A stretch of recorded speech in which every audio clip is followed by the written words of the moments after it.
ஒவ்வொரு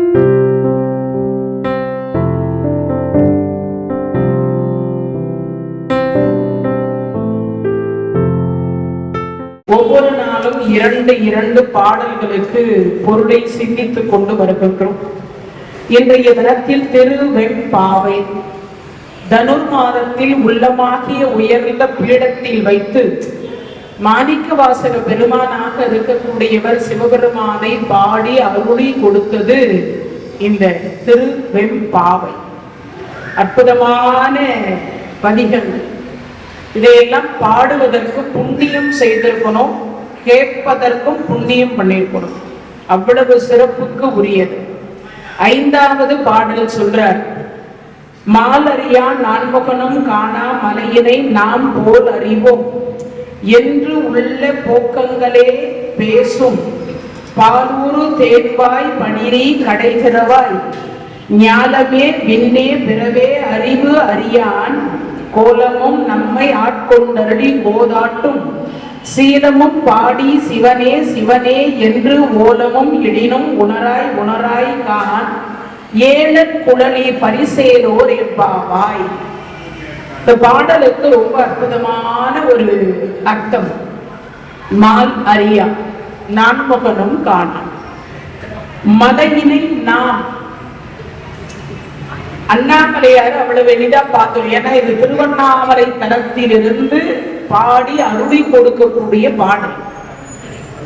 இந்த திருவண்ணாமலை தலத்தில் இருந்து பாடுகிற பொழுது அவர் சொன்னார், மால் அறியா நான்முகனும் காணா.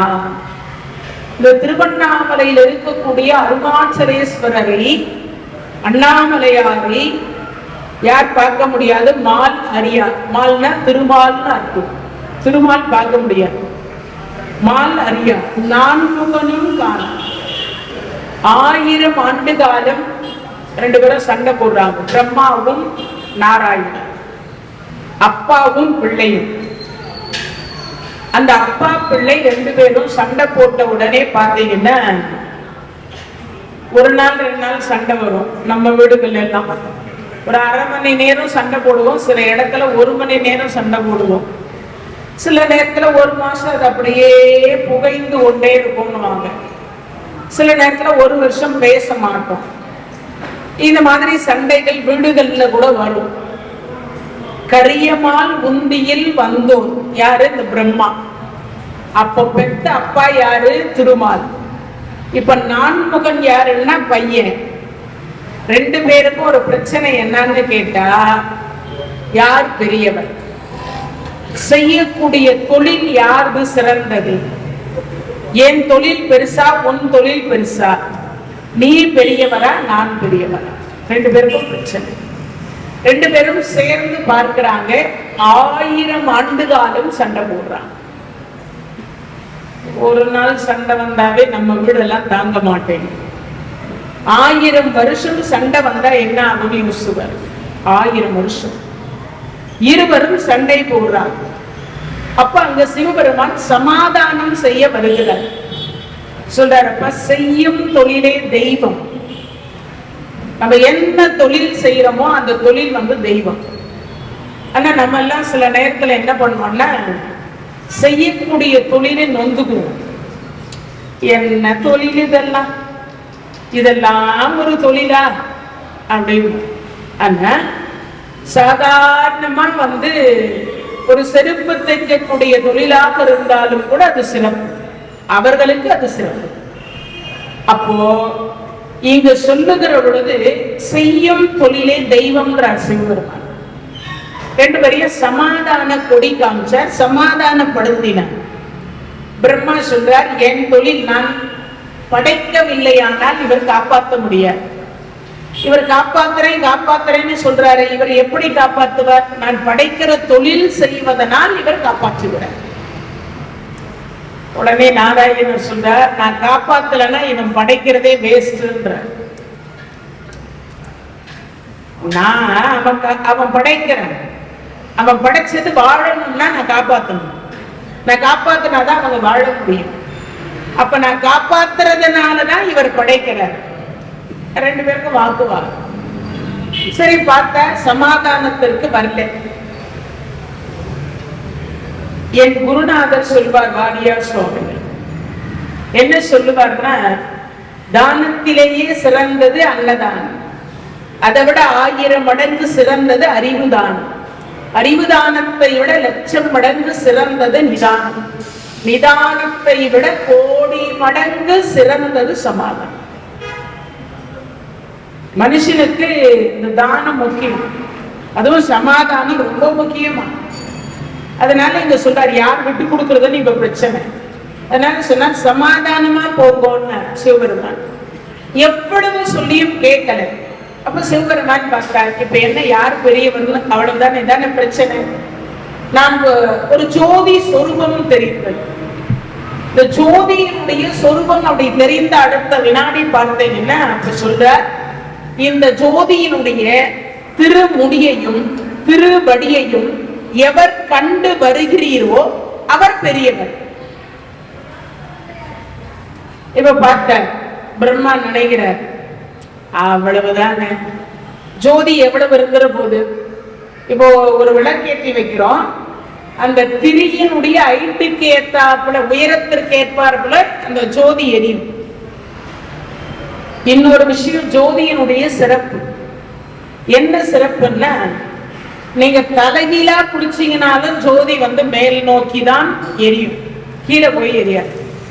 ஜோதியினுடைய சிறப்பு அதை நமக்கு என்ன உணர்த்துகிறது அப்படின்னா, வாழ்க்கையில நமக்கு உயர்வான எண்ணத்தை தவிர கீழான எண்ணங்கள் நம்ம மனசுல வரவே கூடாது அப்படிங்கிறத உணர்த்துகிறது. அதான் ஜோதியினுடைய வடிவம். இப்ப அந்த ஜோதி சொரூபம் காண்பிக்கப்பட்டது. நான் சொல்லல, அருணாச்சல புராணம் சொல்லுகிறது, திருவண்ணாமலை தலத்தினுடைய புராணம் சொல்லுகிறது. அந்த திருவண்ணாமலை தலம் 5 லட்சம் ஆண்டு காலம் ஆச்சாம். எரிமலையாய் இருந்து இப்போ இறுகி பாறையாக இருக்கிறது. அந்த பாறையில் இன்னும் நெருப்பினுடைய துகள் என்று சொல்லக்கூடிய 100 டிகிரி செல்சியஸ் வெப்பம் இருக்கிறது. அதை ஆராய்ச்சி பண்ணும்போது சொன்னாங்க விஞ்ஞானி. இன்னைக்கும் சரி, இந்த எரிமலை எப்போ இருந்தது, அதனுடைய ஆண்டு காலம் என்ன அப்படின்னு ஒரு கணக்கு கேட்கும் பொழுது 5 லட்சம் ஆண்டு காலம் ஆச்சாம் திருவண்ணாமலை தோன்றி. அப்ப 5 லட்சம் வருஷமா அண்ணாமலையார் அங்க இருக்கார். 5 லட்சம் வருஷம், 5 லட்சம் ஆண்டு காலத்திற்கு முன்னதாக அது எரிமலையாக இருந்தது. அதனாலதான் நினைத்தால் முக்தி தரக்கூடிய தலம் திருவண்ணாமலை. இருந்த இடத்திலிருந்து உலகத்தில் எந்த மூலையில வேணாலும் இருக்கலாம், இந்த பூமியில எங்க வேணாலும் இருக்கலாம். அப்படி இருக்கக்கூடிய அடியார் பெருமக்கள் அண்ணாமலையாருக்கு அரோகரா அப்படின்னு சொன்னா அவரே தேடி வந்து முக்தி தருவார். அதனாலதான் நினைத்தால் முக்தி தரக்கூடிய தலம் திருவண்ணாமலை. மான் அறியா நான்மகனும் காணா மலையினை நாம், இவ சொல்ற, இவ 2 பேரும் தேடுறாங்க, யார் பெரியவர் என்றது தேடுறாங்க. தேடுகிற பொழுது பிரம்மா அன்ன பறவையாக இருந்து தேடுறார். அன்னத்தின் மேல ஏறி போய் தேடுறார். உயர உயர உயர உயர பறந்தார். ஜோதியும் உயர்ந்துகிட்டே போகுது, கீழே போகல, உயர்ந்து கொண்டே போகுது அந்த ஜோதி. பார்த்தா எவ்வளவு உயரம் தான் நீ போறிய பார்க்கலாம், தேடுறார். அது போயிட்டே இருக்கு.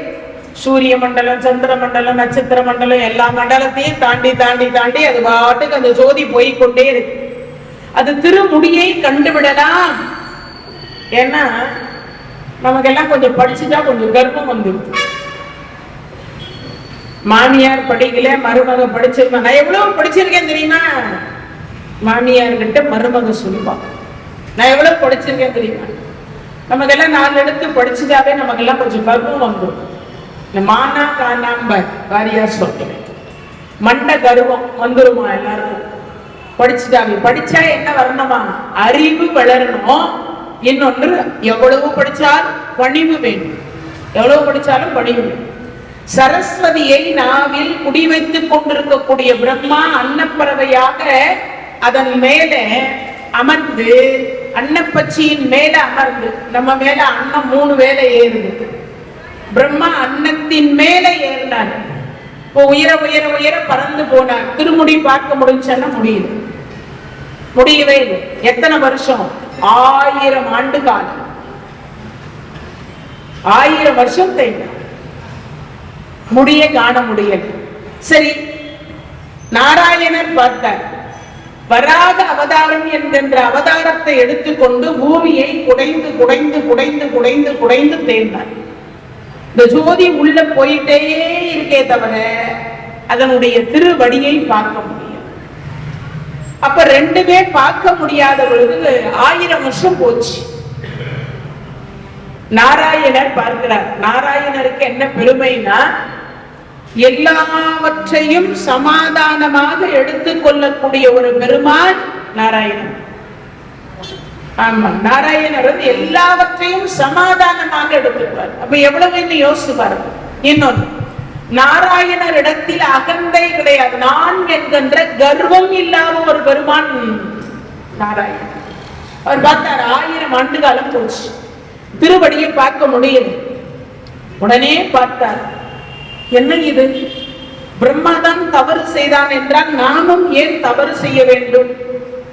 நம்மை காக்கக்கூடிய தொழிலை செய்யறதை விட்டுட்டு இப்படி யார் பெரியவர்னு சண்டை போடுவதற்காகவா நாம கடவுளாக இருக்கிறோம்? அருள் பாலிப்பதற்காக கடவுள், அதுவும் காக்கும் கடவுள், 8 லட்சுமிக்கு வீட்டுக்கார், மும்மூர்த்திகளில் ஒருவர். நாமே இப்படி சமாதானமாக போகாமல் நாமே சண்டை போட்டு இப்படி 1000 ஆண்டு காலம் தேடணுமா? நேர வந்த அந்த ஜோதியின் இடத்தில் ஒரு வார்த்தை சொன்னான். சுவாமி, நான் சிறியவன், நான் சிறியவன் சுவாமி, இவ்வளவு காலம் நான் காலத்தை வீணாக்கியதனுடைய பயனாக என்னை மன்னிக்கவும். சண்டை 1000 வருஷம், தேர்னது ஒரு 1000 வருஷம், 2000 வருஷம் போச்சு. 2000 வருஷம் தொழில் இல்லை, வேலை இல்லாத பட்டதாரி. உலகமே லாக்டவுன் ஆச்சா? உலகம் முழுவதுமே வேலை இல்லாம லாக்டவுன் ஆச்சா? அப்போ படைக்கிற தொழில் நின்று விட்டது, காக்கும் தொழில் நின்று விட்டது, சங்கராயன்ற முக்தி தரக்கூடிய தொழில் நின்றது. யமனுக்கு வேலை இல்லை, சூரியனுக்கு வேலை இல்லை, சந்திரனுக்கு வேலை இல்லை, 33 கோடி தேவர்களுக்கு வேலை இல்லை. வேலை இல்லாத பட்டதாரி எல்லாம் யோசிவார். நம்ம தான் நினைக்கிறோம் வேலை இல்லாத பட்டதாரி. கடவுள்களே அப்படிதான் இருந்தாங்களாம் ஒரு காலத்தில். இவங்க சண்டை போட்டதனால அவங்க அப்படி இருந்தாங்க. இப்ப அத்தனை ஆண்டுகாலம் பார்த்தார். உடனே சிவபெருமான் பார்த்தார், உனக்கே உருவ வழிபாடு உண்டாகட்டும் உலகம் முழுவதும். அதனாலதான் எல்லா கடவுளோட திருமாலுக்கு உருவ வழிபாடு, அடகடகான வழிபாடு, உருவ வழிபாடு உண்டானதற்கு காரணம் சிவபெருமான். வாழ்த்தினார். வாழ்த்திட்டு முடிச்சார். அடுத்த வினாடி பார்த்தீங்கன்னா பிரம்மா வர. கொஞ்ச நேரம் கழிச்சு பிரம்மா வர. வந்தவர் என்ன பண்ணாருன்னா, மேல இருந்து திருமுடி, இப்ப நமக்கெல்லாம் இதான் திருமுடி, தலைதான். என்ஜான் உடம்புக்கு சிரசே பிரதானம், இதுக்கு பேர் திருமுடின்னு பேர். இந்த திருமுடியில தாழம்பூ இருந்தது. சிவபெருமானுடைய திருமுடியில தாழம்பூ இருந்தது. அந்த பூ கீழே வருது இறங்கி, அதனை பூஜை பண்ணிட்டு முடிச்சிட்டு கீழே இறங்கி வருது. வரப்படுது. பிரம்மா பார்த்துட்டார், நீ எங்கிருந்து வர? நான் திருமுடியிலிருந்து வரேன். அப்படியா? இந்த ஜோதிய பார்த்தியா நீ? பார்த்தேன். ஜோதிய பார்த்தியான்னா பார்த்தேன். யாரு? காலம். இப்போ பிரம்மா சொல்ற, நான் போயிட்டே இருக்கேன், அந்த ஜோதியும் போயிட்டே இருக்கு, உயர உயர போயிட்டே இருக்கு. ஆனா என்னால அந்த ஜோதியினுடைய முடிவை பார்க்க முடியல, ஜோதியினுடைய திருமுடியை என்னால பார்க்க முடியல.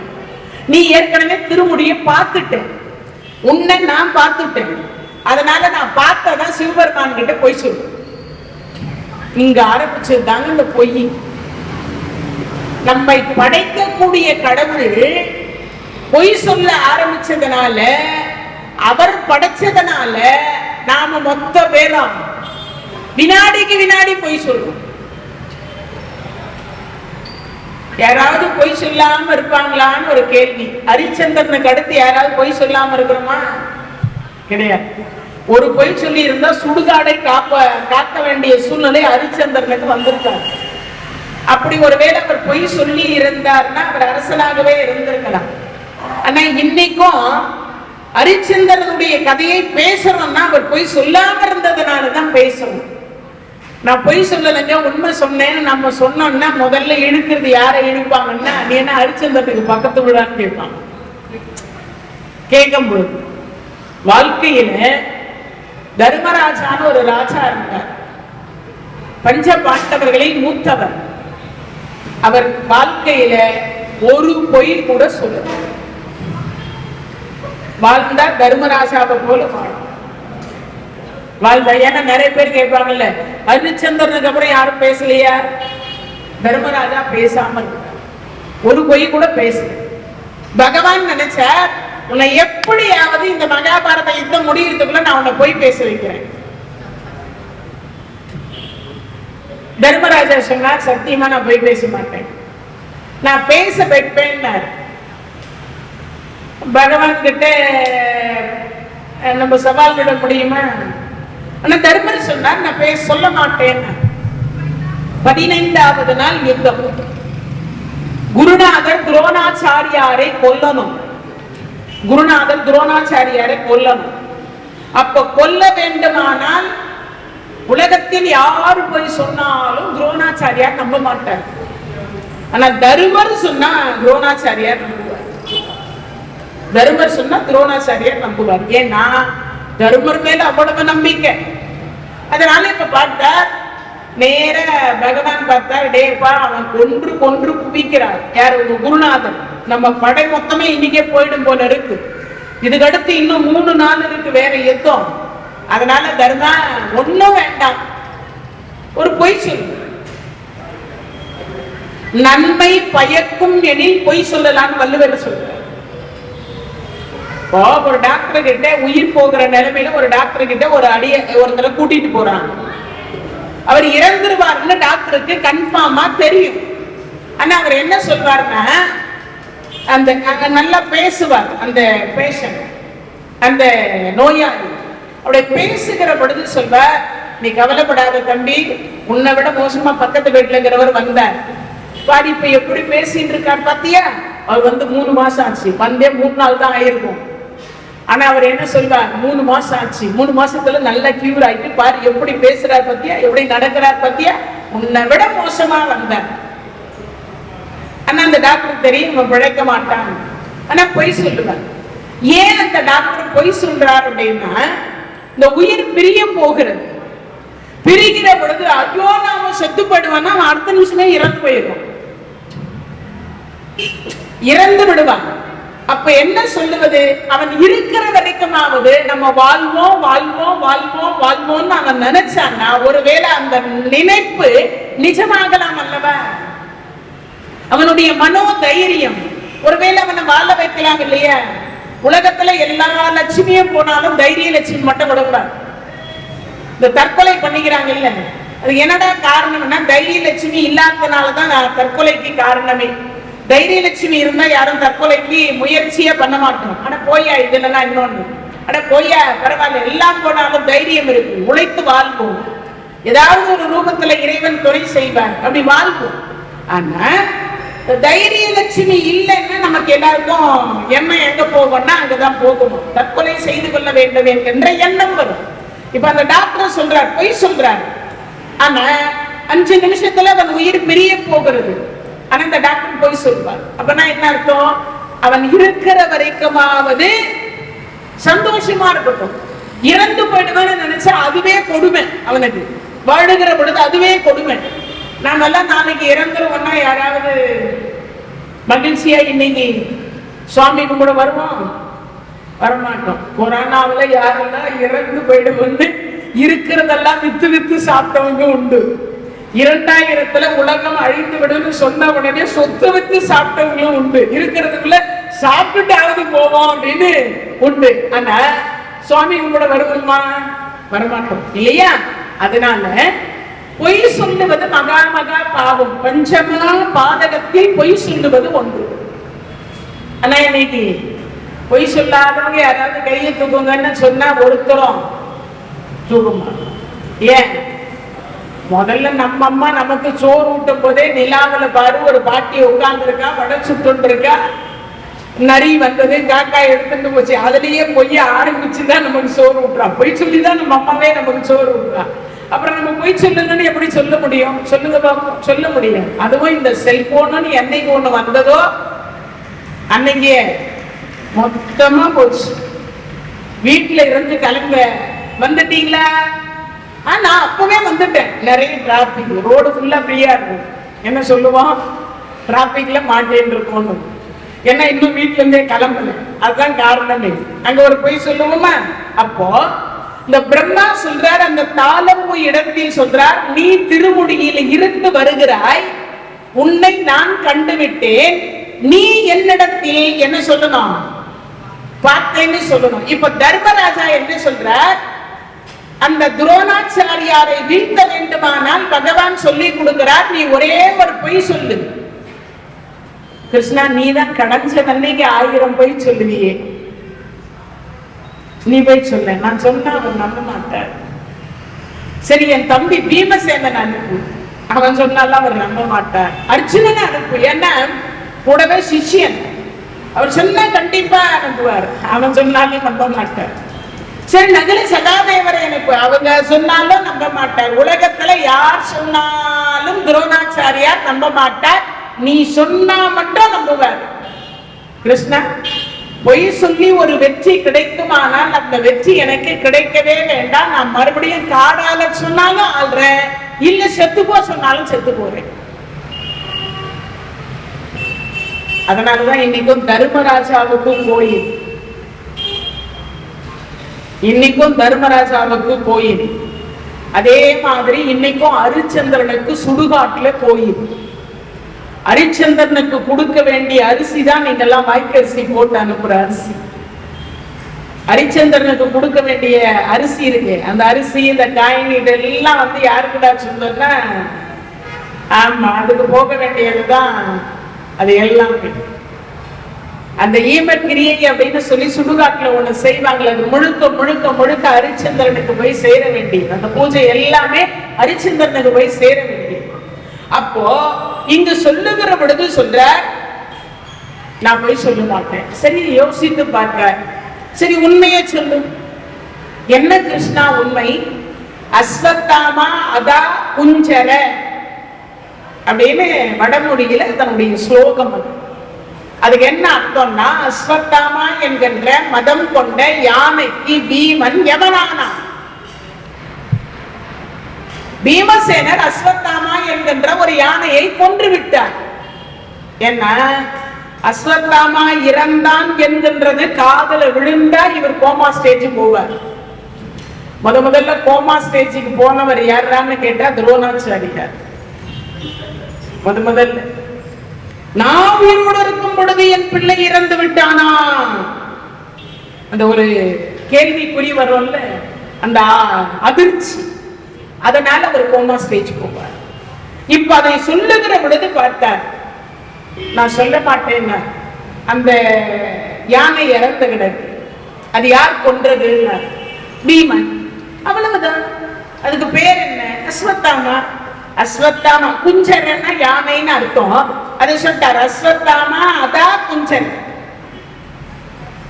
கடைசியா போடு பீமன். சொன்ன அடுத்த வினாடி பார்த்தாரு, ஒரு தொந்தரவு தாங்க முடியல, அதனால பார்த்தார். சரி, ஆனா நான் உண்மையை தான் சொல்லுவேன். இந்த பீமனை வந்து முன்னாடி போடு பின்னாடி போடுறதெல்லாம் சொல்றேன். அஸ்வத்தாமா என்கின்ற யானையை பீமன் கொன்றார், இப்படிதான் போய் சொல்லுவேன். சரி, போய் நீ சொல்லு, மத்ததை நான் பார்த்துக்கிறேன், நீ சொன்னா போடும். இங்கிருந்து அனுப்பிச்சார். இங்கிருந்து பாராயணம் பண்ணிட்டு போறார். உலகத்தையே ஆள இருந்த தர்மராஜா அஸ்வத்தாமா என்கின்ற யானையை, மதம் கொண்ட யானையை பீமன் கொன்றார். அப்படி பாராயணம் பண்ணிட்டே கிட்ட போகிறார். குருநாதா வணக்கம். தர்மா, என்னடா யுத்தம் செய்யாம இங்க வந்திருக்க? அதாவது சொல்லும் பொழுது கூட அதுல வித்தியாசம் இருக்கு. அஸ்வத்தாமா இறந்து போயிட்டாங்க சிரிச்சிட்டு சொன்னா யாராவது நம்புவாங்கள? விஷயத்தை இந்த செய்தி வாசிக்கிறாங்க. நீங்க எல்லாம் பாத்தீங்கன்னா டிவியில செய்தி வாசிக்கிற பொழுது சந்தோஷமான விஷயத்தை சொல்லுகிற பொழுது அவங்க முகம் சிரித்த முகமா இருக்கும். ஒரு இறப்போ ஒரு ஆக்சிடென்டோ அந்த மாதிரி ஒரு விஷயத்தை சொல்லுகிற பொழுது அவர்கள் வார்த்தையில அந்த சோகம் தெரியும். அப்படி இருந்தாதான் அவங்களால அந்த செய்தியை வாசிக்க முடியும். தர்மராஜா முகத்தை சிரிச்சுட்டே வச்சுட்டு அஸ்வத்தாமா இறந்து போயிட்டான் குருநாதா அப்படின்னா என்ன நினைப்பாரு? ஏன்டா உனக்கு என்ன பைத்தியமான்னு நினைப்பாரு. அப்ப என்ன பண்ணணும்னா நம்ம முகம் வாட்டமா இருக்கும். முதலே கிருஷ்ணன் சொல்லிட்டார், சிரிச்சுட்டு எல்லாம் போய் சொல்லாது, அவர் நம்ப மாட்டார். அப்ப எப்படி சொல்லணும்? கொஞ்சம் சோகமா போய் சொல்லு, முகத்தை வாட்டமா சொல்லு. ஏன்னா குருநாதனுடைய பையன் இல்லையா, அதனால சொல்லுன்னார். சரி, இப்ப போனா முகம் வாட்டமா இருக்கு. குருநாதா என்ன கர்ணா, யுத்தம் செய்வதை விட்டு விட்டு இங்க வந்துட்டு குருநாதா குருநாதான் இருக்கு. அது ஒன்றும் இல்ல குருநாதா, அஸ்வத்தாமா என்கின்ற மதம் கொண்ட யானைக்கு பீமன் யமனானான்னு சொல்றதுக்குள்ளேயே இவர் என்ன பண்ணிட்டார்? சங்கை எடுத்து ஊதிட்டார். அஸ்வத்தாமா அதா குஞ்சர அப்படின்னு, குஞ்சரன்னா யானைன்னு அர்த்தம். இந்த யானை சொல்லும் பொழுது பகவான் சங்கை எடுத்து ஊதிட்டார். இந்த முழுசா போய் காதல விழல. யாருக்கு விழல? குருநாதனுடைய காதல விழல. ஆஹா, தர்மன் பொய் சொல்ல மாட்டானே, மகனே அஸ்வத்தாமா, நான் உயிருடன் இருக்கின்ற பொழுது நீ மாண்டு விட்டாயா? கோமா ஸ்டேஜுக்கு போயிட்டார். அதுல இன்னொரு சூட்சம் இருக்கு. இறைவன் மறைத்தல் என்கின்ற ஒரு தொழில் செய்கிறார். இப்ப நிறைய நான் சொல்லணும்னு படிச்சுட்டு வருவேன். எல்லாமே எனக்கு இங்க நினைவில் இருக்குமானா இருக்கு. இன்னொரு விஷயம், யாரும் இல்லாம கதை சொல்லனா என்னையா கதை சொல்ற? ஒரு 4 பேர் கேட்கறதுக்கு உட்கார்ந்து இருந்தா இந்த படிச்சது மொத்தமும் ஊற்றி எழுதுவது போல ஊற்று வர மாதிரி வந்துகிட்டே இல்லையா? அப்போ இங்க சொல்லுகிற பொழுது அதுல ஒரு சூட்சமும் அடங்கி இருக்கு. என்ன அடங்கி இருக்குன்னா, இந்த அஸ்வத்தாமா சிரஞ்சீவி. பிறந்த உடனே ஆகாசவாணி சொல்லிடுச்சு, இவன் என்றும் பிறவான். எதே? இவன் இறக்க மாட்டான், இவன் சிரஞ்சீவிகளில் ஒருவன், இவனுக்கு இறப்பு இல்லை. இன்னைக்கும் அஸ்வத்தாமா உயிரோட இருக்கான். எங்கேயோ ஒரு இடத்துல எங்கேயோ இருக்கான், எங்கேயோ தவம் செய்து கொண்டு உயிரோட இருக்கான். நம்ம கண்ணுக்கு தெரிய மாட்டான். காற்றோட, நீரோட, நெருப்போட, மேகத்தோட, ஆகாயத்தில் எங்கே வேணாலும் எப்படி வேணாலும் இருக்கலாம். அஸ்வத்தாமாவுக்கு மரணம் கிடையாது. அது சிரஞ்சீவிகளில் ஒருவர். இது பிறந்த உடனே துரோணாச்சாரியாருக்கு தெரியும், நம்ம பிள்ளை இறக்க மாட்டான்னு தெரியும், சிரஞ்சீவின்னு தெரியும். ஆனா இப்ப சொல்லப்படுது, தர்மர் சொல்லும் பொழுது இவருக்கு அந்த நினைவு இருக்கணுமா இல்லையா? நம்ம பையன் சிரஞ்சீவி, இறந்து விட மாட்டான். இப்ப தர்மர்கிட்ட என்ன சொன்னான்? தர்மா, என் பையன் சிரஞ்சீவி, அவன் இறக்க மாட்டான், அது எனக்கு தெரியும்னு அவர் சொல்லணும். ஆனா இறைவன் என்ன பண்ணிட்டார்? அந்த இடத்தை மட்டும் மறைச்சிட்டார். மறைத்தல் தொழிலை செய்யக்கூடியவர் இறைவன். மறைத்தல் தொழில் ஒன்று இருக்கு, 5 தொழில். அந்த 5 தொழில்ல மறைத்தல் என்கின்ற ஒரு தொழில். இப்ப அந்த மறைச்சதுனால இவருக்கு ஞாபகம் மறைஞ்சிருச்சு. நான் உயிருடன் இருக்கின்ற பொழுது எனக்கு கொல்லி வைக்கக்கூடிய பிள்ளை இறந்து விட்டானா? கோமா ஸ்டேஜுக்கு போனா திருஷ்டதுய்மனர் பானம் போட்டார், இறந்துட்டார். ஆனா இன்னைக்கும் தர்மர் சிலை பார்த்தீங்கன்னா அந்த ஒரு விரலை இப்படி ஆகாயத்துக்கு காட்டிட்டு கைய வச்சுட்டு இருப்பார். கையில பகடை இருக்கு, கை ஒரு விரல் இப்படி இருக்கும். தர்மருடைய சிலை பார்த்தீங்கன்னா இப்படிதான். அதுக்கு என்ன அர்த்தம் அப்படின்னு கேட்டா, யார் ஒருவர் மனிதனாக பிறந்திருந்து அந்த மனிதனாக பிறந்திருக்கக்கூடியவர்கள்ல ஒரு பொய் கூட சொல்லாமல் எவர் வாழ்கிறாரோ அவர் தர்மராஜான். அப்படி ஒரு பொய் கூட சொல்லாமல், நம்ம எல்லாம் ஒரு பொய் கூட சொல்லாம இருந்தா சொர்க்கத்தில் மனித சொரூபத்தில் போகலாம். சொர்க்கத்துக்கு மனித சொரூபத்தில் போகலாம். ஆனா நாம சான்ஸே வாய்ப்பே இல்லை. இன்னொன்று, தர்மராஜாவுக்கு எப்படி கோயில் உண்டோ அதே மாதிரி பொய் சொல்லாதவர்களுக்கு கோயில் உண்டுன்ற. நான் சொல்லல, தர்மராஜா சொல்றார். அப்போ பொய் சொல்லக்கூடாது. இப்ப நான்மகன் என்ன பண்ண, பொய் சொல்ற. நான்மகன் அந்த தாளம்பூவை பொய் சொல்லி அழைச்சிட்டு வர்றாரு. இப்ப ஜோதி சொரூபமாக நின்று கொண்டிருக்கக்கூடிய அண்ணாமலையார், நான்மகனே சொல்லுங்க சுவாமி, திருமுடியை கண்டாயா? ஓ கண்டேனே கண்டேனே கண்டேன். எவ்வளவு வேகமா இருக்கு பொய், எவ்வளவு வேகமா வருது பாருங்க. உண்மை மெதுவாதான் வரும், உண்மை மெதுவாதான் வேலை செய்யும், சத்தியம் மெதுவாதான் வேலை செய்யுமா. ஆனா பொய் சீக்கிரம் வேலை செய்யும், சீக்கிரமே என்ன ஆயிடும், வெளுத்து போயிடும், சாயும். அப்போ இங்க சொல்லுகிற பொழுது சொன்னார், ஆமாம் உங்கள் திருமுடியை நான் கண்டேன். யார் சாட்சின்னா இந்த தாளம்பூ தான் சாட்சி. இப்ப சிவபெருமான் கேட்கிற, அது ஒரு பூ, வாசனை உள்ள மலர். இப்ப அது என்ன சொல்லணும், சுவாமி நான் தான் திருமுடியிலிருந்து வந்தேன், இவர் என்னை இடையில மறிச்சு இப்படி சொல்ல சொன்னார். உண்மையை சொல்லி இருக்கணுமா இல்லையா? இந்த தாளம்பூ சொன்னது அவர் பார்த்தாரு, நான் பார்த்தேன்னு. எதை? திருமுடியை அவர் பார்த்தார், நான் அதை பார்த்தேன், நான் தான் சாட்சியினது. இதுல ஒரு சூட்சம் இன்னொன்னு இருக்கு. இந்த பிரம்மா கிட்ட இந்த தாளம்பூ கேட்டுச்சு. இந்த பிரம்மா கிட்ட இந்த தாளம்பூ கேட்குதான். என்ன கேக்குது? எல்லா கடவுளுக்கும் முதல் மலராக நான் பூஜிக்கக்கூடிய வரத்தை நீங்க கொடுத்துட்டீங்கன்னா, முதல் நீ போய் சொல்லு, பிறகு நான் உனக்கு அந்த வரம் தரேன். தாமரை தான் உலகத்தில் எல்லா கடவுளையும் பூஜிக்கக்கூடிய முதல் மலர்.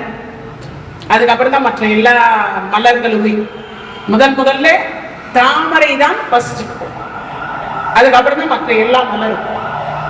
அது என்னன்னா, சனி பகவான் எல்லாரையும் பிடிச்சார். அப்படி எல்லாரையும் பிடிக்கிறதுக்காக 1000 வருஷம் காசியம்பதியில தவம் இருந்தார். அப்படி தவம் இருந்த உடனே 1000 வருஷம் பொறுத்து இன்னைக்கும் காசிக்கு போனீங்கன்னா சனி லிங்கம் என்று சொல்லக்கூடிய லிங்கம் அங்க இருக்கு. அவர் கையால பிடிச்சு வச்ச லிங்கம் இருக்கு. காசியம்பதியில போகக்கூடிய அடியார் பெருமக்கள் சனி லிங்கம் எங்க இருக்கு, அனுமன் காட் அப்படின்னு ஒரு இடம் இருக்கும். அங்கிருந்து ஒரு 18 கிலோமீட்டர் தொலைவுல காசியம்பதியில இருக்கிறது இந்த சனி லிங்கம், அவர் கையால பிடிச்சு வச்ச லிங்கம். அங்கதான் அவருக்கு ஈஸ்வர பட்டம் கொடுக்கப்பட்டதாக வரலாறு சொல்லுகிறது. ஈஸ்வர பட்டம் 3 பேருக்கு கொடுத்தார். அகத்தீஸ்வரர், சனீஸ்வரர், ராவணேஸ்வரன் என்கின்ற 3 பேருக்கு பட்டம் கொடுத்தார். சனிக்கு பட்டம் கொடுத்துட்டார். கொடுத்த அடுத்த வினாடி எனக்கு என்ன வேலைன்னு கேட்டார். அப்ப பாவ புண்ணியம், யார் பாவம் பண்றாங்களோ அவங்களுக்கு துன்பத்தை கொடு, இங்கே யார் புண்ணியம் செய்யறாங்களோ அவங்களுக்கு இன்பத்தை கொடு. 7.5 ஆண்டு காலம் ஒருவரை பிடித்து விடு. நமக்கு உயிர் எப்ப பிரியம்னா, ஒண்ணு அஷ்டோத்திர சனி, இல்லைன்னா அஷ்டமத்து சனி, இல்லைன்னா 7.5 சனி. இதுலதான் நமக்கு உயிர் பிரியும். அதோட இன்னொன்னு, இந்த 7.5 சனி, அஷ்டமத்து சனி, அஷ்டோத்திர சனி எதுவும் இல்லைன்னா ஒண்ணு சனி திசை, இல்லைன்னா சனி புத்தி. இதுலதான் நமக்கு உயிர் போகும்.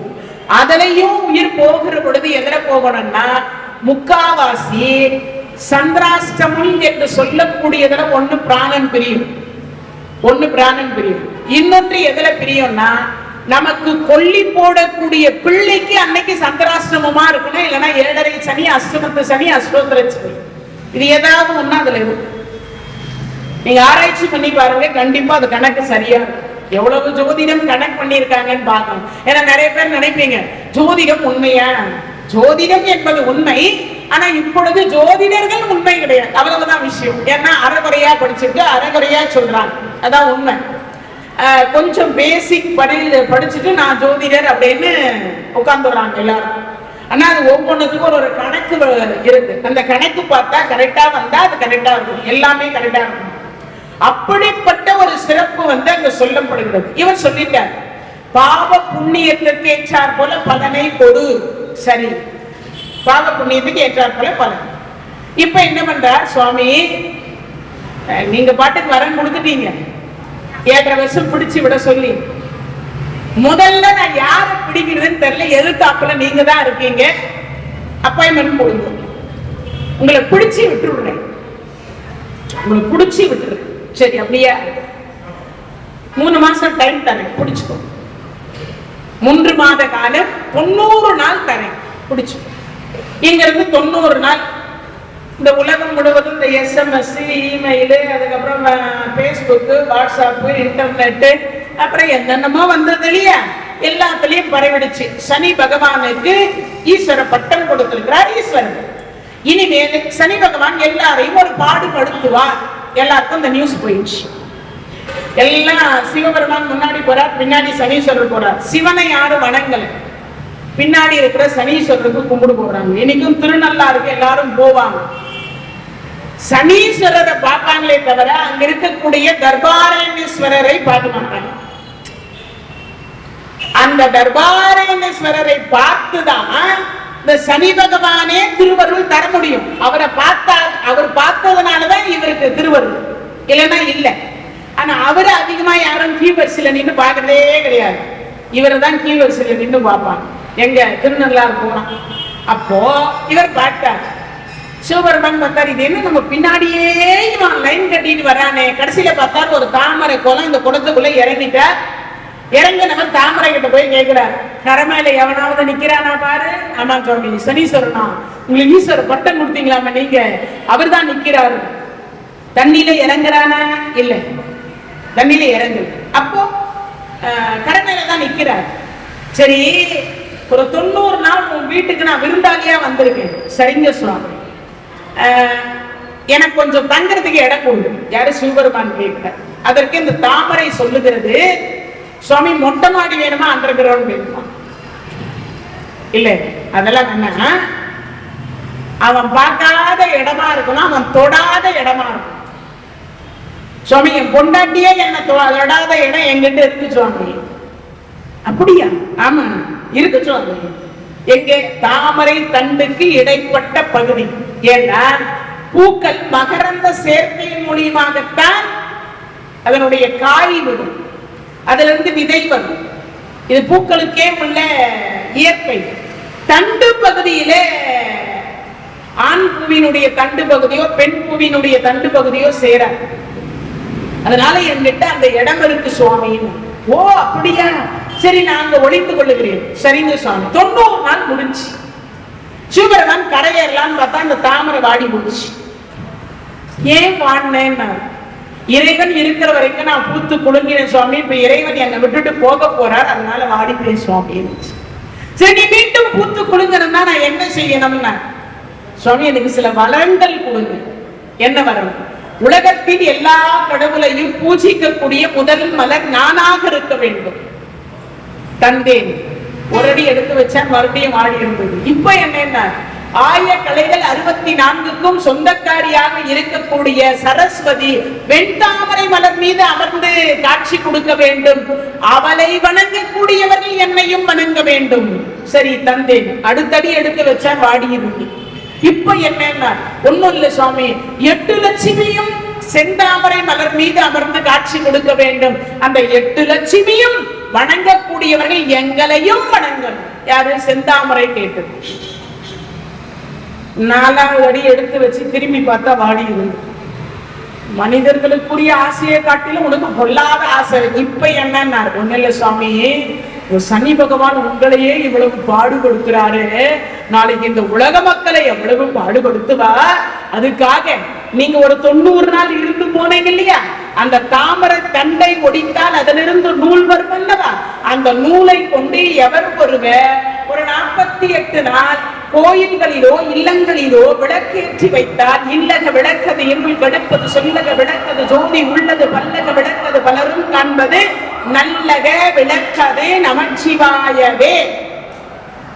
இந்த 7 சனி, அஷ்டமத்து சனி, அஷ்டோத்தர சனி, எல்லா சனியும் விலகி கைலாய பதவி கொடுக்கணும் சுவாமின்னு அந்த தாமரை கேட்க.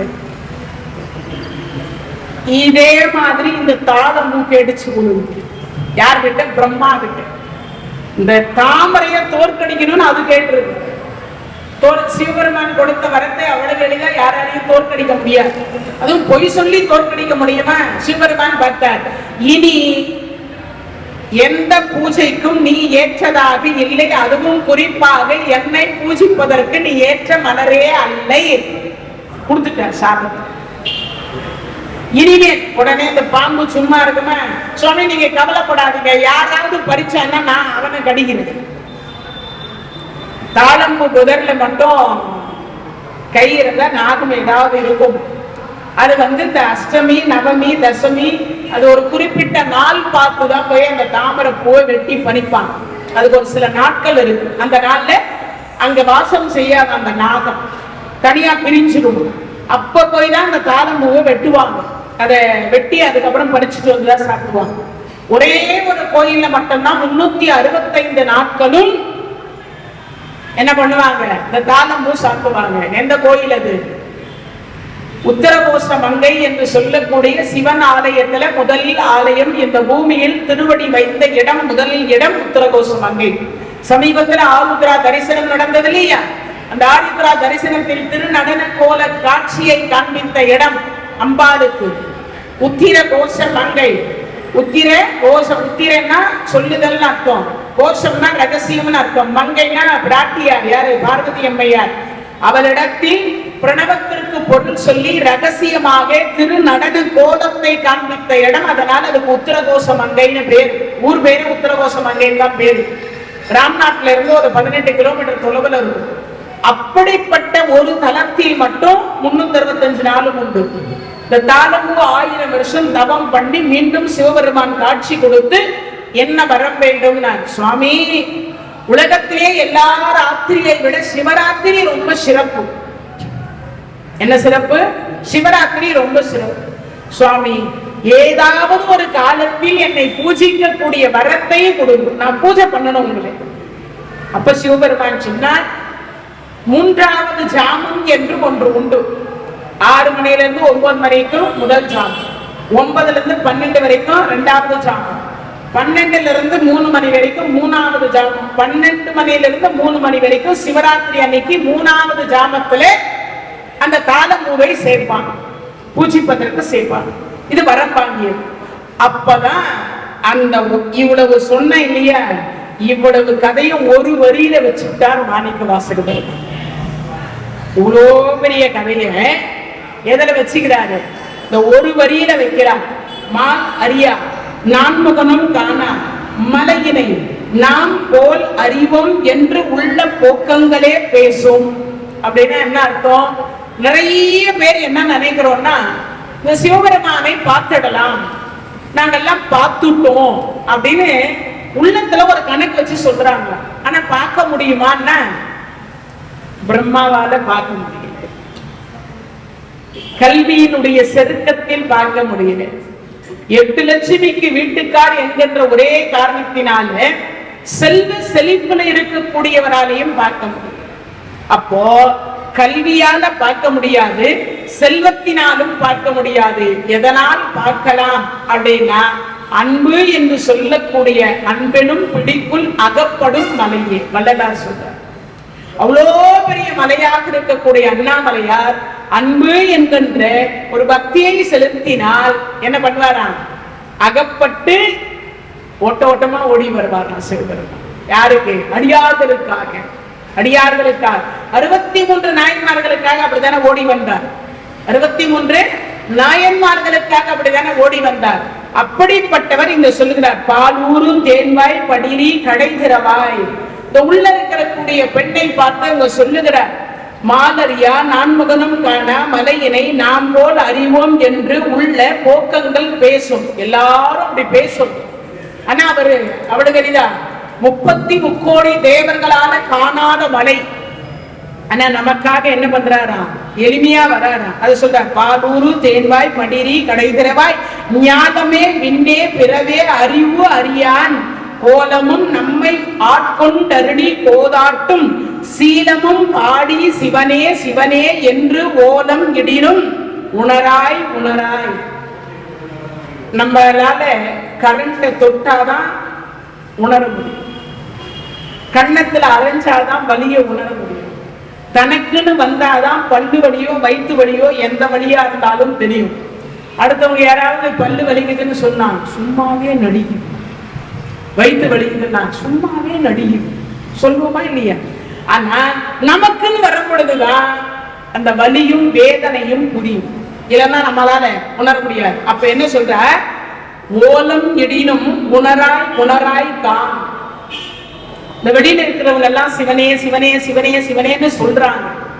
ஆனா இந்த உள்ள படுத்துக் கொண்டிருக்கக்கூடிய அந்த பெண் இவ்வளவு நாமங்கள் கேட்டும் இன்னும் கடையே எது வாசற்படியை வந்து கதவை திறக்கல. அதனால சொல்றா, சிவனே சிவனே என்று ஓலம் இடினும் உணராய் உணராய் கான் ஏல கொழினி பரிசேரோர் என்பாவாய். அம்மா, உன்ன மாதிரி எங்களுக்கு தூங்குறதுக்கு தெரியாது. இறைவன் மால் காணா நான்முகனும் காணா. திருமாலால பார்க்க முடியாதவர், நான்முகனால பார்க்க முடியாதவர், 33 கோடி தேவர்களால பார்க்க முடியாதவர். அப்பேற்பட்ட அண்ணாமலையார், அண்ணாமலையாருக்கு அரோகரான்னு சொன்னா எளிமையா வருவார். அந்த இறைவனை இந்த மார்கழி போனா அதுக்கப்புறம் எப்ப நம்ம பூஜிப்பது? இன்னும் 1 ஆண்டு காலம் அதுக்காக காத்துருக்கணும். பாவை நோன்பு என்பதை நோட்பதற்கு இந்த காலம் ஏற்ற காலம்.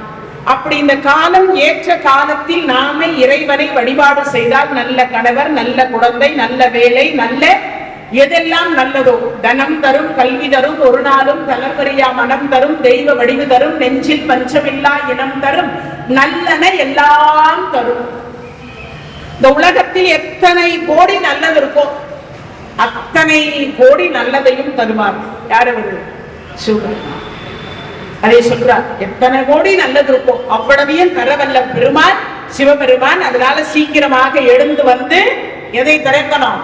உன்னுடைய கதவை திற அப்படின்னு சொல்றார். அதுக்கடுத்து 6வது பாடல சொல்றார், மானே நீ நின்னதை நாளை வந்து உங்களை நானே எழுப்புவேன் என்றலும் நானமே போன திசை பகனாய். நேற்றைக்கு வந்து சொன்னேன், உங்களை நான் தான் முதல்ல வந்து எழுப்புவேன். ஆனா இன்னைக்கு அந்த பேச்சு எங்க போச்சுன்னு தெரியல. உனக்கு கொஞ்சமும் வெக்கம் இல்லையா? சொன்ன சொல்லு காப்பாத்தனமா இல்லையா? ஒரு சிவாடியாரா இருந்து காப்பாத்தனமா இல்லையா? அப்ப சொன்ன சொல் காப்பாற்றக்கூடிய ஞானம், அந்த வெக்கம் என்று சொல்லக்கூடியது எந்த திக்கு போனது? கிழக்கு போனதா, மேற்கு போனதா, தெற்கு போனதா, வடக்கு போனதா? கேட்கிறார். ஞானமே போன திசை பகராய் இன்னும் புலந்தின்றோ வானே நிலனே பிறவே அறிவு அறியான் தானே வந்து எம்மை தலை அடித்து ஆட்கொண்டருளும் வான் வார் கழல் பாடி வந்தோர்க்கு உன் வாய் திறவாய் உனே உருகாய் உனக்கே உறும் எமக்கும் ஏனோர்க்கும் தம்போனை பாடேலோர் என்பாவாய். சொல்லும் பொழுது சொல்றார், நேற்றைக்கு வந்து எங்களை எழுப்புவேன்னு சொன்னேன். ஆனா எழுப்புனியான்னா இல்லை, எழுப்புனியான்னா இல்லை. ஆனா நாளை வந்து உங்களை நானே எழுப்புவேன் என்றலும் ஞானமே போன திசை பகராய் இன்னும் புலந்தின்றோ. நேற்றைக்கு எங்களை வந்து நீ எழுப்புவேன்னு சொன்ன, ஆனா வரல. இப்ப நாங்க வந்து உங்களை எழுப்பின்றோம். இப்பயாவது வந்து கடையை திறந்து கதவை திறந்து பதில் சொல்லணுமா இல்லையா? நீ சொல்லாம உறங்கி கொண்டிருந்தால் என்ன அர்த்தம்? அதுக்கடுத்து சொல்ல, போன திசை பகராய் இன்னும் புலந்தின்றோ வானே நிலனே பிறவே அறிவு அறியான். அவனா என்ன அர்த்தம்? இந்த இறைவன் சாதாரணமானவர் கிடையாது. சாதாரணமானவர் இல்லைன்னா என்ன அர்த்தம்? அவர்தான் மேல வானாக இருக்கிறார், நீராக இருக்கிறார், நிலமாக இருக்கிறார். எது? மண் தலம். எது? காஞ்சிபுரம். ஆகாய தலம் சிதம்பரம். வாயு தலம் ஸ்ரீ காளஹஸ்தி. நீர்த்தலம் திரு ஆனைக்காவல். நெருப்பு தலம் திரு அண்ணாமலை. பஞ்சபூத தலங்கள்.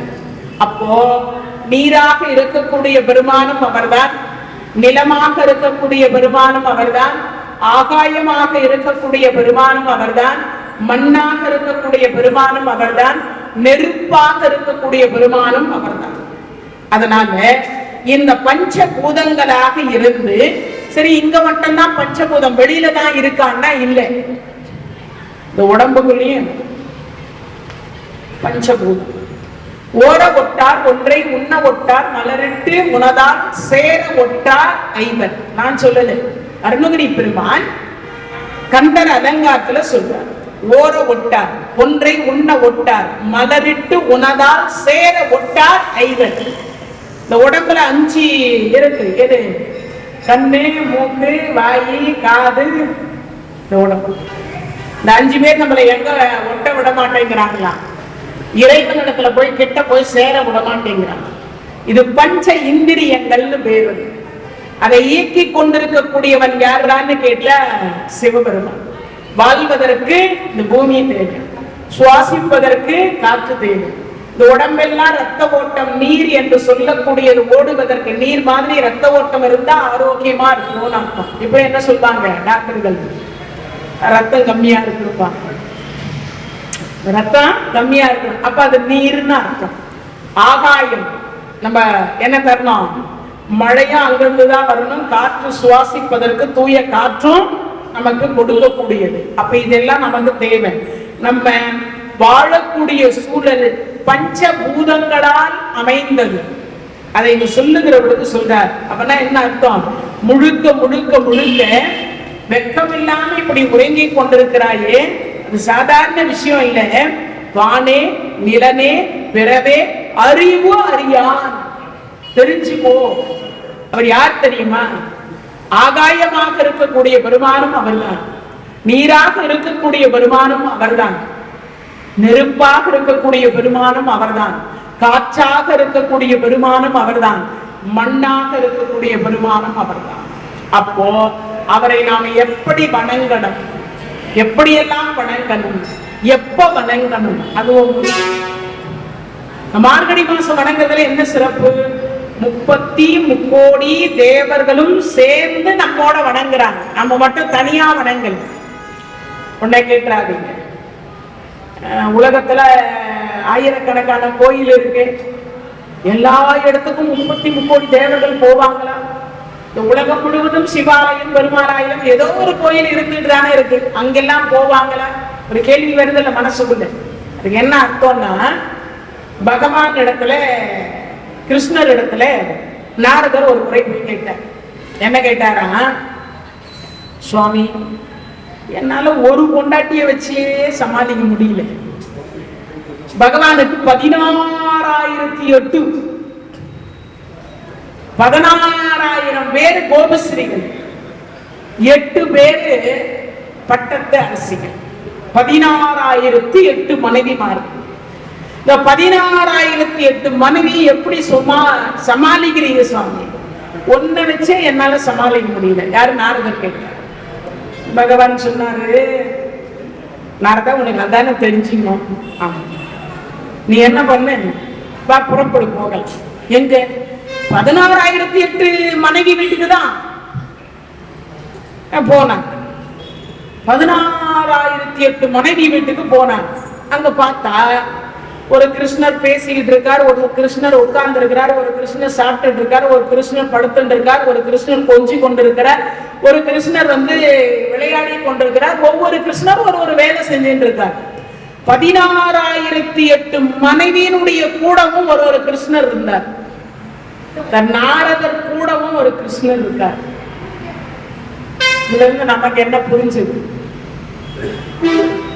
16,008 வடிவத்தை பகவானால எடுக்க முடியும். அதனால அவர் 16,008 மனைவியை கல்யாணம் பண்ணிட்டு இருக்கார். நம்மால ஒண்ணுக்கு மேல எடுக்க முடியாது இல்ல? அப்ப நம்ம எல்லாம் என்ன பண்ணணும்? ஒண்ணுதான் இல்லையா? அப்போ இங்க சொல்லு, ஏக பத்தினி விரதனாக இருக்கணும். என்ன பத்தினி? ஏக பத்தினி. ராமபெருமான் அவர் தான் இருந்தார். அதனால இப்ப இங்க சொல்லுகிற பொழுது 33 தேவர்களோடு சேர்த்து நாம 33 தேவர்கள் 33 கோடி அவதாரத்தை எடுப்பாங்கன்னு அர்த்தம். எல்லா கோயிலுக்கும் எப்படி வருவாங்கன்னு ஒரு கேள்வி வரும் இல்லையா அவங்க மனசுக்குள்ள.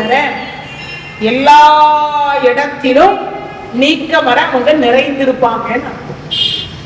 நீக்கமர எல்லா இடத்துலயும் அவங்க நிறைஞ்சிருப்பாங்க. அதனால சொல்ற, வானே நிலனே பிறவே அறிவு அறியான். நானே வந்து எம்மை, எது? நானே வந்து தலையை அழித்து ஆட்கொண்டருளும் வான்பார் கலல் பாடி வந்தோர்க்கு உன் வாய் திறவாய் ஊனே உருகாய் உனக்கே உறும் எமக்கும் ஏனோர்க்கும் தங்கோனை பாடேலோர் என்பாவாய். சொல்ற பொழுது சொல்ற தாமே வந்து எளிய அருள் செய்யக்கூடிய பெருமான். சுந்தரமூர்த்தி நாயனார் பாடுறார், பொன்னும் மெய்ப்பொருளும் தருவானை போகமும் திருவும் புணர்ப்பானை பின்னை என் பிழையை பொறுப்பானை பிழையலாம் தவிர பணிப்பானை இன்ன தன்மை என்று எரிவொன்னா எம்மானை எளிய வந்த பிரானை. சிவபெருமான் எளிமையா வருவார். அவ்வளவு யாருக்காக? அடியாருக்காக எளிமையா வருவார். அப்ப இங்க சொல்றார் எளிமையாக வரக்கூடிய பெருமான். அது சொல்றார் தலையை அழித்து ஆட்கொண்டு சிவபெருமான் தலையே கொடுப்பார். எதுக்கு? பத்மாசூரன் ஒரு அசுரன், பத்மாசுரன் ஒரு அசுரன் 1000 ஆண்டு காலம் தவம் பண்ணான். தவம் பண்ண உடனே இறைவன் சிவபெருமான் காட்சி கொடுத்தார். காட்சி கொடுத்த அடுத்த வினாடி என்ன வரம் வேண்டும்? நாமல இருந்த ஒரு 40 ஏக்கர் நெஞ்ச 40 ஏக்கர் புஞ்ச BMW காரு, அப்புறம் ஒரு என்ன கேட்போம் ஆடி காரு, அப்புறமா 40 வேலை காரு, இப்படியெல்லாம் கேட்போம் லிஸ்ட் போட்டு. ஆனா அவர் அதெல்லாம் கேட்கல. என் வலக்கரத்தை எவன் தலையில் வைத்தாலும் அவன் எரிந்து சாம்பலா போக வேண்டும் வரம் வாங்கிட்டான். இவ இங்க சொல்லும் பொழுது சொல்றாங்க, என்ன சொல்றாங்க?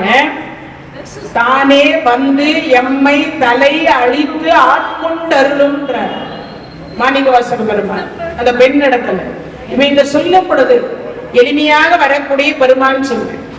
தானே வந்து தலை அழித்து அப்படின்னா ஏன் தலை அழிக்கிறார்னா அவர் தலையில வந்து கங்கையை வச்சுட்டு இருக்கார். எதுக்காக? நாம எல்லாம் சேறு பூசிட்டு இருக்குமா. பேற்றை தவம் சற்றும் இல்லாத என்னை பிரபஞ்சம் என்னும் சேற்றை கழிய வழிவிட்டவா செஞ்சடாவி மேல் ஆற்றை பணியை இதழியை அம்பிளியின் கீற்றை புனைந்த பெருமான் குமாரன் கிருபாகரனே. நீ செவ்வாய்க்கிழமை முருகப்பெருமானுடைய கந்தர் அலங்காரத்துல முதல் பாடல் அருணகிரி பெருமான் பாடல். நம்ம எல்லாம் தவம் பண்ணல, சேறு பூசின்னு இருக்கும். இந்த உலகத்தில் எல்லா குழந்தைகளும் பிறவி என்கின்ற சேரு, அதை கழுவுவதற்காக சிவபெருமான் ஆறு வச்சுட்டு இருக்கார். அதனால தலையை தானே வந்து குடுக்கிறாராம். இந்த ஆத்துல குளிச்சுட்டு போ, பிறவி போயிட்டோம், நீ எப்பவும் என் கூடவே இருக்கலாம். யார் சொல்றது? சிவபெருமான் சொல்றார். இந்த ஆத்துல கங்கையில குளிச்சா பிறவி கிடையாது, பாவம் போயிடும், உனக்கு பிறவியும் கிடையாது. அது மட்டும் இல்லை, எப்பயும் என் கூடவே இருக்கலாம். இது மாதிரி எந்த கடவுள் சொல்லுவார்? எந்த கடவுளும் சொல்லுவார்? கடவுள் கூட இருந்தா நமக்கு ஏதாவது குறை வருமா? வராது இல்லையா? அதனால இப்ப பத்மாசுரன் சொல்ற வலக்கரத்தை யார் தலையில கை வச்சாலும் அவங்க எரிந்து சாம்பலா போகும். இது சொன்ன அடுத்த வினாடி சிவபெருமான் பார்த்த அப்படியே தந்தேன். அவன் முதல்ல ஒரு வரம் கேட்டான், அது கொடுக்க முடியல. என்ன வரம்? சாகா வரம் கொடுத்தான். எப்ப பிறந்தா இறப்பு நிச்சயம், வேதனா கேள்வி. நான் எவன் தலையில கைய வச்சாலும் அவன் எரிஞ்சு போகும், அவன் மாண்டு போகும் கேட்டான். இப்ப கொடுத்துட்டேன். இப்ப சிவபெருமான் வரம் கொடுத்தவன் தலையிலே கை வைப்பாங்க தெரியுமா? அதான் இப்ப வரம் கொடுத்துட்டார் சிவபெருமான். சுவாமி இங்க யாரும் ஆள் இல்ல, நீங்க தான் என் முன்னாடி இருக்கிறீங்க, வரம் கொடுத்தது நீங்க, அது வேலை செய்தா இல்லையான்னு நான் எங்க போய் பிரயோகம் பண்ணி பாக்குறது? அதனால உங்க தலையிலேயே முதல்ல கை வைக்க. சிவபெருமான் ஓடுறாரு, சிவபெருமான் ஓடுறாரு. அப்படி ஓடிக்கிட்டே இருக்கும் பொழுது பார்த்தா நாராயணா நாராயணா நாராயணான்னு சுவாமி என்ன சொல்லி இவரும் ஓடுறாரு. ஏண்டா உன்னை நான் இப்படியடா வர சொன்னேன், வேற மாதிரி வாடா. சுவாமி நான் எப்படி வரட்டும், ஒண்ணுமே சொல்லாம திடீர்னு நாராயணான்னு கூப்பிட்டீங்க, நானும் பின்னாடி ஓடி வரேன் சுவாமி. என்னென்ன அவன் என் தலையில கை வைக்க வரான், அதுக்கு என்ன சுவாமி? யார் தலையில கைய வச்சாலும் அவன் எரித்து போகணும்னு அவன் வரம் வாங்கி இருக்கிறான். சுவாமி அது உங்க தலையா? உன் தலை மட்டும் இல்ல, என் தலையும் சேர்த்துதான். எந்த தலையில கைய வச்சாலும் நாம போயிடுவோம். நான் என்ன சுவாமி பண்றது? ஆவதும் பெண்ணால் அழிவதும் பெண்ணால். சுவாமி அதுக்கு என்ன பண்றது? எடு மோகினி அவதாரத்தை, மோகினி அவதாரத்தை எடு. உடனே பார்த்தா மோகினி அவதாரத்துல சிவனுக்கும் இந்த பத்மாசுரனுக்கும் நடுவுல நுழைந்தது அந்த மோகினி அவதாரம். 1000 வருஷம் தவத்தை மறந்தான், சிவத்தை மறந்தான், வரத்தை மறந்தான். பொண்ணை பார்த்த உடனே மயங்க முடிச்சிட்டான். அந்த பெண்ணை பார்த்த உடனே என்ன அழகு, என்ன அழகு, என்ன அழகு, பெண்ணே என்ன கல்யாணம் பண்ணிக்கிறியான்னா அங்கேயே ஆரம்பிச்சுட்டு போகுது இந்த விஷயமா.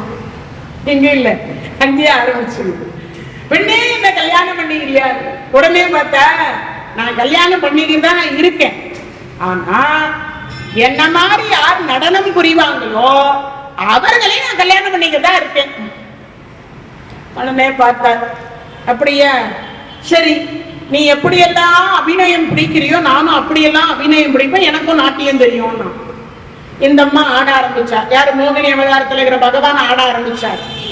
சிவபெருமான் பார்த்தார், அப்ப நல்ல வேலை என்ன காப்பாத்தின,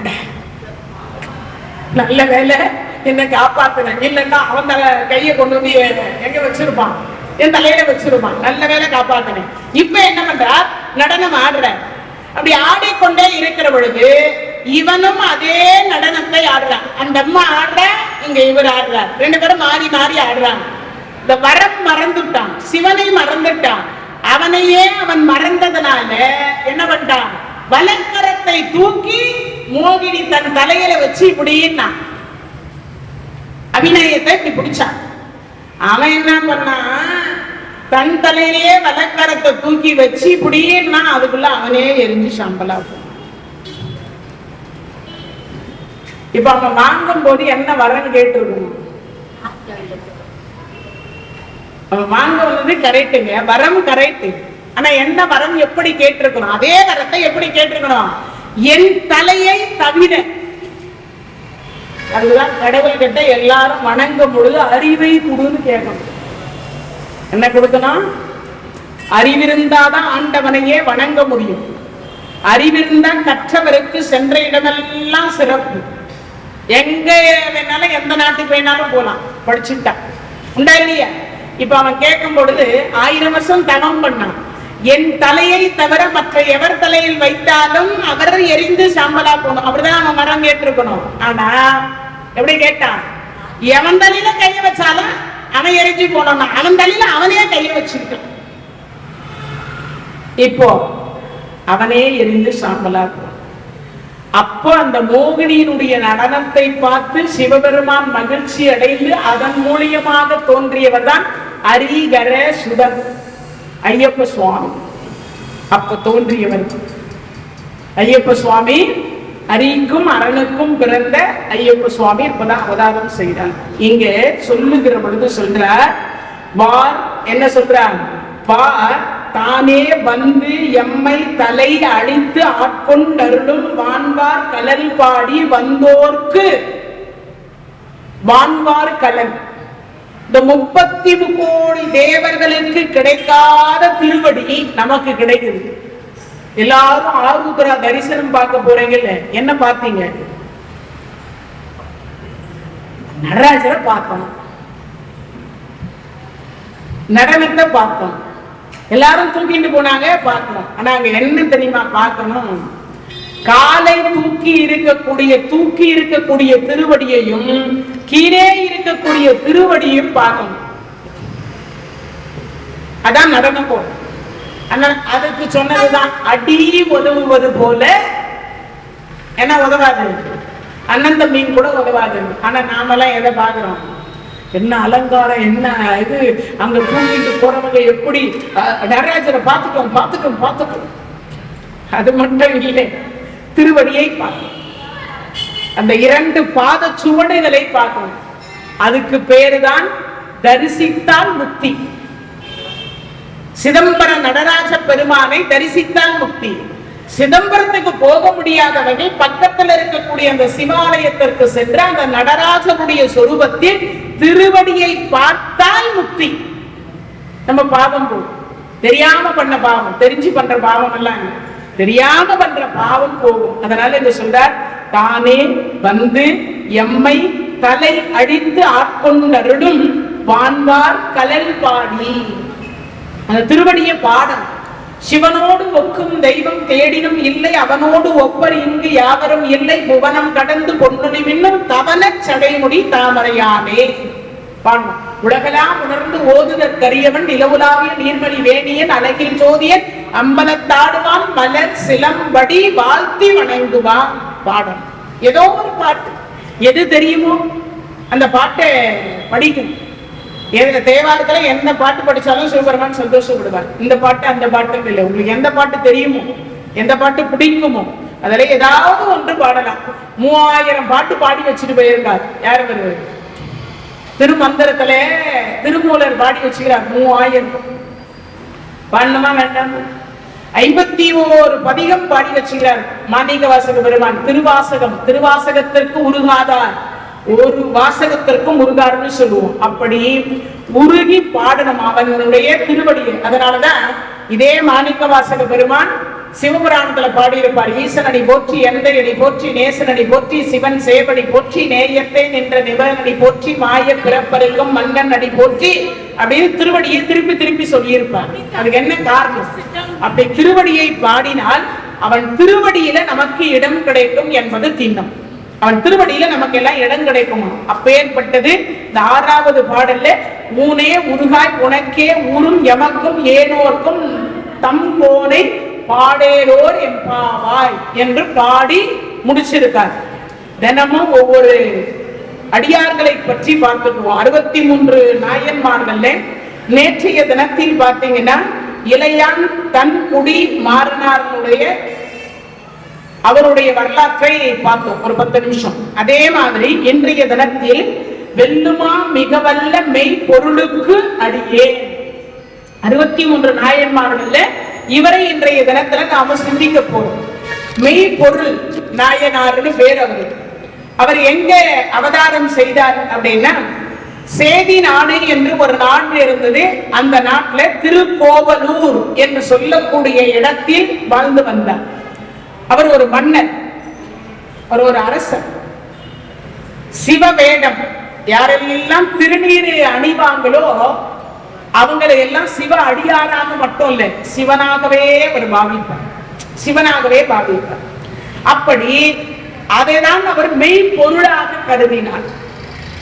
மெய்ப்பொருளாக அப்பனா அர்த்தம் மந்திரமாவது நீரு, வானவர் வேடது நீரு, எது சுந்தரமாவது நீரு, துதிக்கப்படுவது நீரு, செந்தூவர் வாய் உமை வங்கன் திரு ஆலவாயான் திருநீரை.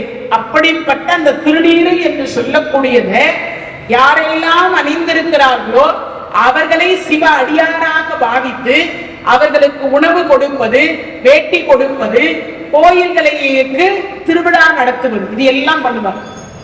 அந்த சிவாலயத்துக்கு என்னென்ன செய்யணுமோ அதெல்லாம் செய்வார். அதே மாதிரி பூஜை செய்வார் தினமும். யாரு? சிவபெருமான். அப்போ இன்னொரு நாட்டினுடைய அரசன் முத்தநாதன் அவன் பேர். அந்த முத்தநாதன் என்ன பண்றார்? இந்த மெய்ப்பொருள் நாயனார் மீது பொறாமை கொண்டு பல முறை யுத்தத்துக்கு வர, சண்டைக்கு வர, பல முறை யுத்தம் செய்து செய்து செய்து தோல்விதான் வருகிறது. ஏன் அப்படின்னு ஒரு கேள்வி வரும். சிவ அடியார்களை அவ்வளவு எளிதாக வெல்ல முடியாது.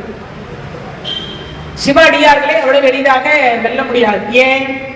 எப்பொழுதும் சதா சர்வகாலம் சிவபெருமானையே பிரார்த்தித்து கொண்டிருக்கக்கூடியவர்கள் சிவடியார்கள். சிவசிவ என்கிற தீவினையாளர், சிவசிவ என்கிற தீவினை மாலும், சிவசிவ என்கிற தேவரும் ஆவர். சிவ சிவ என்ன சிவகதி தானே. எப்பயும் சிவான்னு சொல்லிக் கொண்டே இருக்கக்கூடிய அடியார் பெருமக்கள் அவர்களை அவ்வளவு எளிதாக வெல்ல முடியாது. அப்படி வெல்ல முடியாத காரணத்தினால பல முறை யுத்தம் செய்து தோத்து போனார். பல முறை பகவான் கூட ஜராசந்தன் இடத்தில் 18 முறை தோல்வி அடைஞ்சிருக்கிறார். பகவான் கூட 18 முறை ஜராசந்தன் கம்சனுக்கு மாமனார் அவரிடத்துல என்ன பண்ணிருக்கார்? 18 முறை தோல்வி அடைந்திருக்கிறார். 18 முறை தோல்வி அடைஞ்சிருக்கிறார். அது மாதிரி இவர் தோல்வி அடைந்து கொண்டே இருக்கார். அப்படி தோல்வி அடைந்த பொழுது அவருக்கு ஒரு யோசனை தோணும். நேர்மையான முறையில போய் இந்த மெய்ப்பொருள் நாயனார் கிட்ட சண்டை போட்டா நம்மளால ஜெயிக்க முடியாது. அப்ப அதர்ம வழியை கையாளணும். என்ன அதர்ம வழி கையாள்வது யோசிக்கிறார். என்ன அதர்ம வழி கையாள்வது? அப்போ பார்த்தார், உடம்பு முழுவதும் விபூதியை பூசிக்கொண்டார், திருநீற்றை பூசிக்கொண்டார், சிவ அடியார் வேஷம் போட்டார், குடுமி வச்சுக்கிட்டார், நல்ல தலையை வாரி குடுமியை வச்சுக்கிட்டார். உடம்பு முழுவதும் விபூதி பூசிட்டு கழுத்து மொத்தமும் உத்ராட்சம், 1000 உத்ராட்ச மாலையை போட்டார். கையில் ஒரு கமண்டலத்தை தூக்கி கொண்டார். நேரா போனார் மெய்ப்பொருள் நாயனாருடைய வாயில் காப்பாளன் கிட்ட போனார். போன உடனே அங்க இருக்கக்கூடிய காவலர் சொல்றார், ஐயா யாரு நீங்க?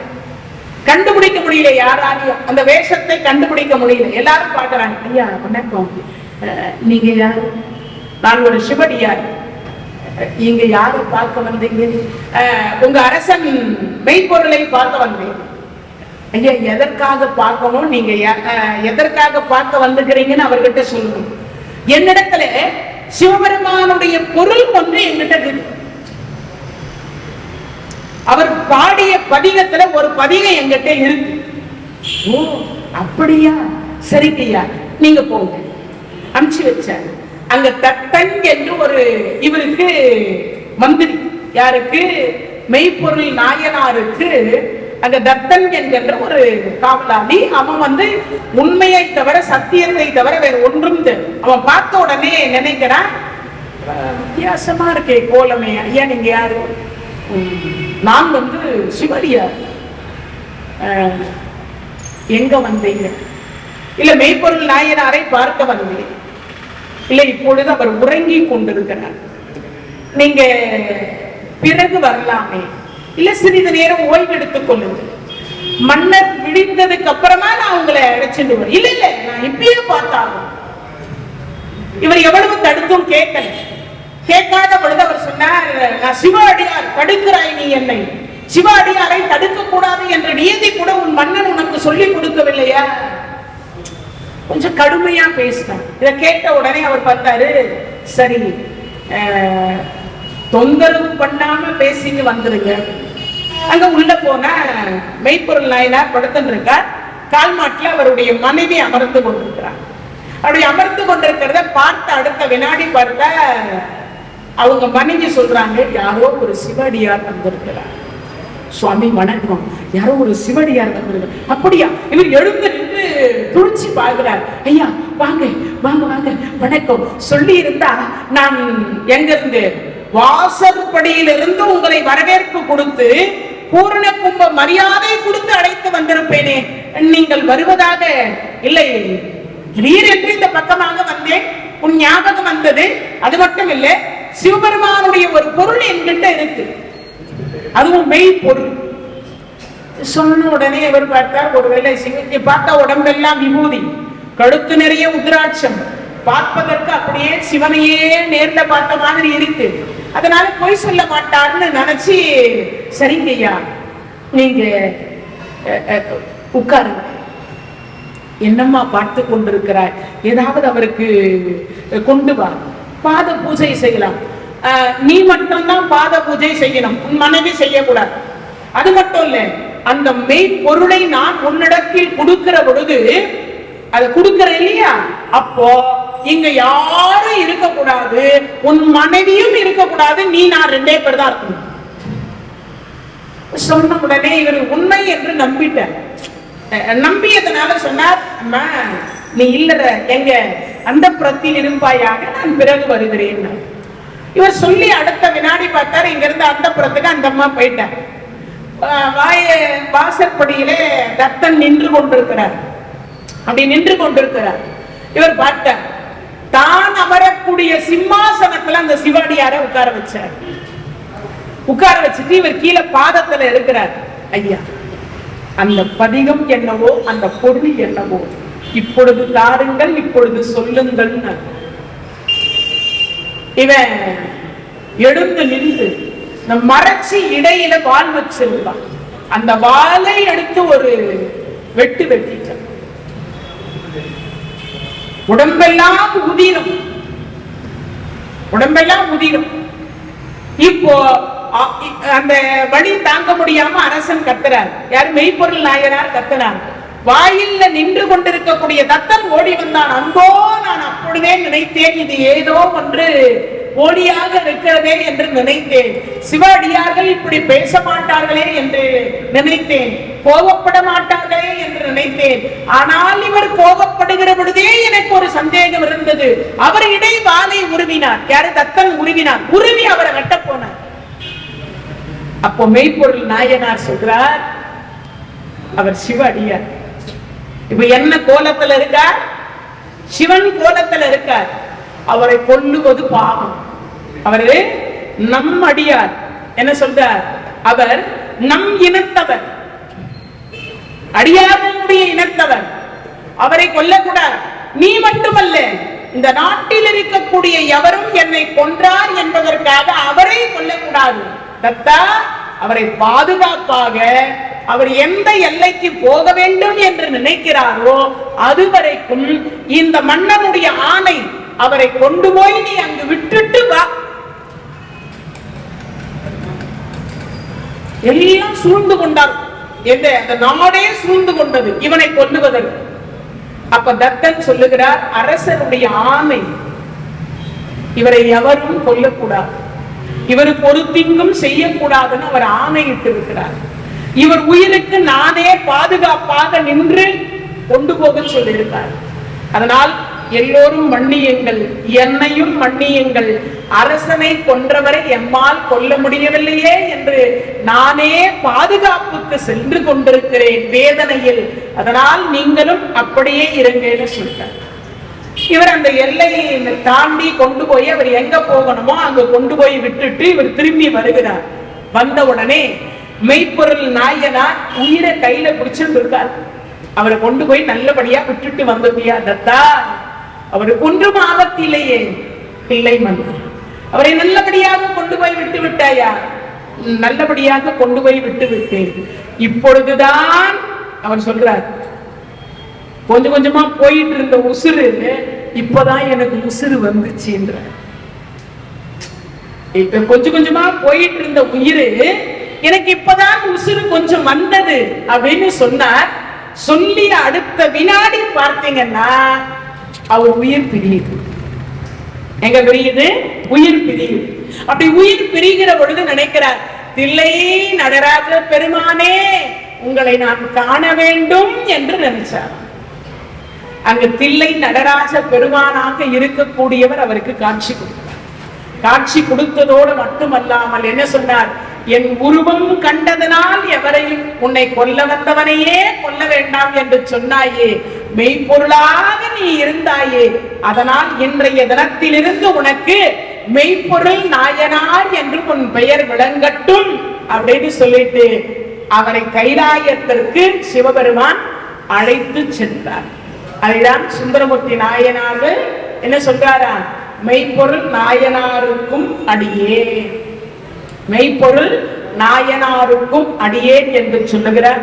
இன்றைய நிகழ்வு இத்துடன் நிறைவடைந்து இறைவனுடைய கருணையினாலே இந்த மார்கழி மாசங்களே 30 நாளும் கோயிலுக்கு சென்று ஏதோ ஒரு இறைவனை வழிபாடு செய்தோமே, ஆனால் நமக்கெல்லாம் கலையாத கல்வியும் குறையாத வயதுமோர் கபடு பாராத நட்பும் கன்றாத வளமையும் குன்றாத இளமையும் கடு பிணி இல்லாத உடலும் சலியாத மனமும் அன்பகலாத மனைவியும் தவறாத சந்தானமும் தாராத கீர்த்தியும் மாறாத வார்த்தையும் தடைகள் மாறாத உடையும் தொலையாத நிதியமும் போனாத போரும் ஒரு துன்பமில்லாத வாழ்வும் துயனின் பாதத்தில் அன்பும் உதவி பெரிய தொண்டரோடு கூட்டு கண்டாய் அலையாடி அறிதுயிரு மாயனது தங்கையே ஆதி கடவுரின் வாழ்வே அமுதீசர் பொதுவாக மகளாத சுபவாணியே அருள்வாணியே அபிராமியே. இந்த 16 வகையான செல்வத்தோடு நோயிற்ற வாழ்வே குறைவற்ற செல்வம். நோயில்லாத வாழ்க்கை தான் இந்த உலகத்தில் குறைவில்லாத செல்வம் என்பதை கூறிக்கொண்டு மீண்டும் நாளைய தினத்தில் நாளை மாலை சந்திப்போம் என்று கூறி விடைபெறுகின்றேன். நன்றி, வணக்கம்.